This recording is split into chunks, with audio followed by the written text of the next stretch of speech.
ये जादुई कहानी प्राचीन काल के एक गरीब इंसान की है जिसका नाम रतिलाल था। वह अपनी पत्नी के साथ छोटे से घर में रहता था। रतिलाल दैनिक भिक्षा मांगने जाया करता और जो कुछ भी मिलता उससे अपना और अपनी पत्नी का जीवन यापन किया करता। एक बार सारा दिन भिक्षा मांगने के बाद उसे केवल एक मुट्ठी चावल हाथ लगे और वह अपने घर पहुंचा तो उसकी पत्नी दुखी होकर बोली, घर में तो अनाज का एक दाना भी नहीं बचा है और आप एक मुट्ठी चावल ही लाए हैं। भला इसमें कैसे हम अपना पेट भर सकते हैं।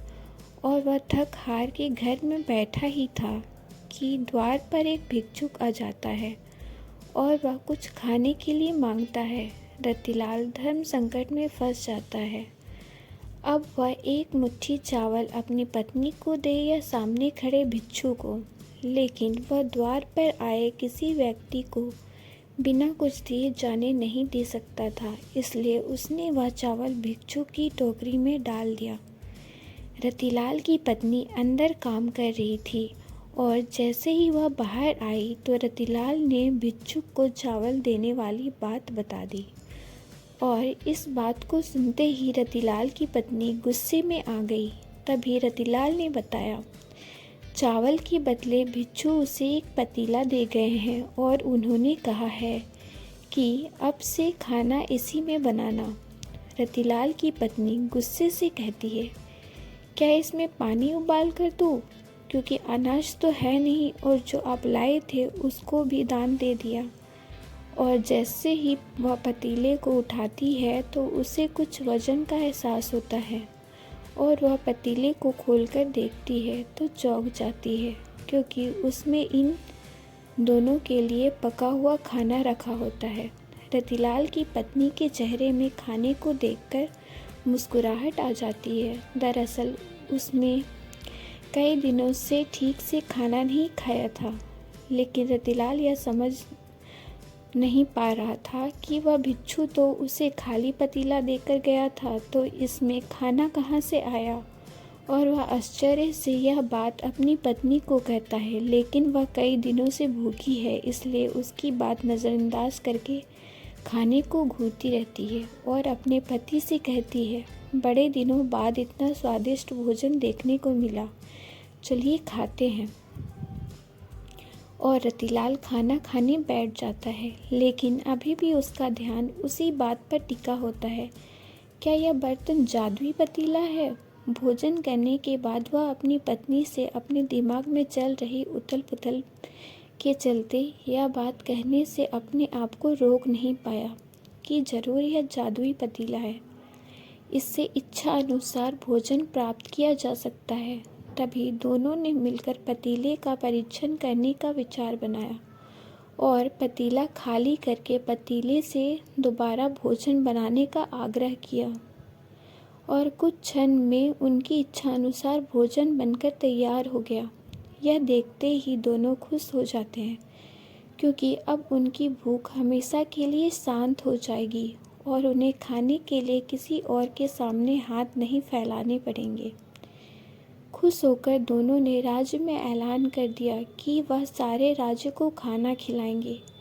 यह बात दूर दूर तक फैल गई कि कोई गरीब इंसान ऐसा धनवान बना है जो पूरे राज्य को भोजन पर आमंत्रित कर रहा है। और अगले ही दिन रतिलाल के घर के सामने हजारों की तादाद में लोगों का हुजूम उमड़ पड़ा, जिनमें से ज़्यादातर लोग तो यह देखने आए थे कि भला यह गरीब इतने सारे लोगों को कैसे खाना खिला पाएगा। लेकिन देखते ही देखते एक से एक व्यंजन सबके सामने रख दिए गए और सभी को खुला आमंत्रण दे दिया गया, जितना खाना हो उतना खाइए और ज़रूरत पड़े तो घर भी ले जाइए। यह सुनते ही राज्य के सभी लोगों ने जी भर के खाना खाया और अपने साथ अपने परिवार के लिए भी लेकर गए। लेकिन खाना खत्म नहीं हुआ। यह देखकर कुछ लोगों के मन में शंका उत्पन्न होने लगी है और उन्होंने राजा से जाकर शिकायत कर दी कि महाराज, जरूर उसने कहीं से चोरी की है, कि अन्यथा उसके पास इतना धन कहाँ से आएगा कि वह पूरे राज्य को भोजन करवा सके और राजा भी सच जानना चाहता था। राजा ने रतिलाल को अपने दरबार में बुलवाया। रतिलाल ने जादुई पतीले की बात राजा से कह दी। राजा के मन में पतीले की बात सुनते ही लालच आ गया और उसने रतिलाल से वह पतीला प्राप्त कर लिया। लेकिन राजा के हाथ में पतीला आते ही बेअसर हो गया। राजा को लगा कि जादुई पतीले की बात झूठ है और उसने रतिलाल को गिरफ्तार कर लिया और उस पर चोरी का आरोप लगाया गया। रतिलाल सबके सामने चिल्लाता रहा, मैंने चोरी नहीं की, लेकिन उसकी बात पर किसी को यकीन नहीं था। राजा ने आदेश दिया कि रतिलाल का पतीला नदी में विसर्जित कर दिया जाए और रतिलाल जब तक अपनी चोरी की गलती स्वीकार न कर ले तब तक कारागार में ही रखा जाए। और जैसे ही पतीले को पानी में विसर्जित किया गया, राजा के महल में चारों तरफ पानी बहने लगता है और देखते ही देखते राजा का महल पानी की बाढ़ में डूबने लगता है। राजा अचानक अपने महल की ऐसी स्थिति से घबरा जाता है।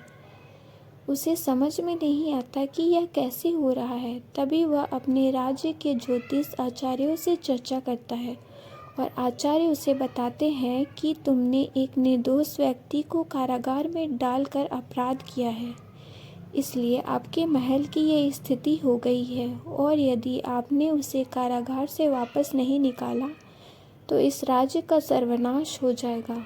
उसे आभास होता है कि उससे अधार्मिक कार्य हुआ है और वह भागते हुए रतिलाल के पास जाता है और हाथ जोड़कर कहता है, मुझे क्षमा कर दीजिए, मुझसे बहुत बड़ी भूल हो गई, मेरे महल को बचा लीजिए।